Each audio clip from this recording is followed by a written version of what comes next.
This is what China looked like when my family was living in China. And this is what China looks like now.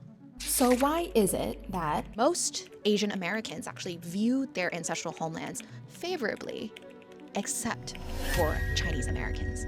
Let's talk about that. Many Chinese immigrant families who left China and moved to a more developed country before China started opening up to the world, their experience in China was one of likely poverty and trauma and food insecurity. These struggles for basic human needs were fulfilled in their new country, and they started having kids and grandkids.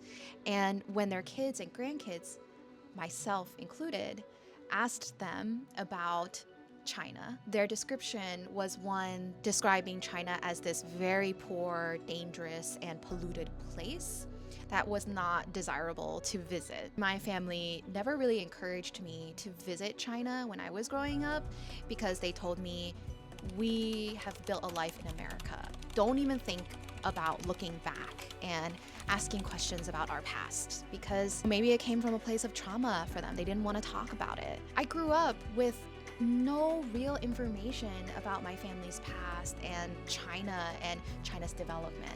Later on in my life, I started to become more and more insecure about being Chinese because I felt like, oh, my home country, it's not one to really be proud of.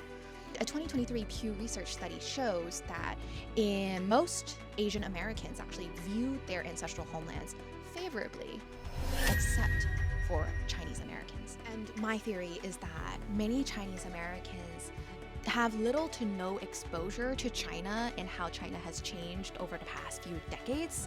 Their families aren't encouraging to them to visit China unless it's for a funeral or a family reunion. Immigrant children carry this unfavorable view of China that has been passed down through decades.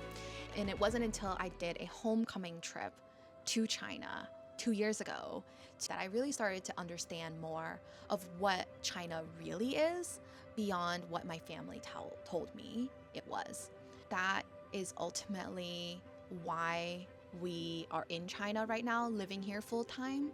I really had this desire to discover China outside of just narratives portrayed by either Western media, social media, or my family. I wanted to create my own narrative.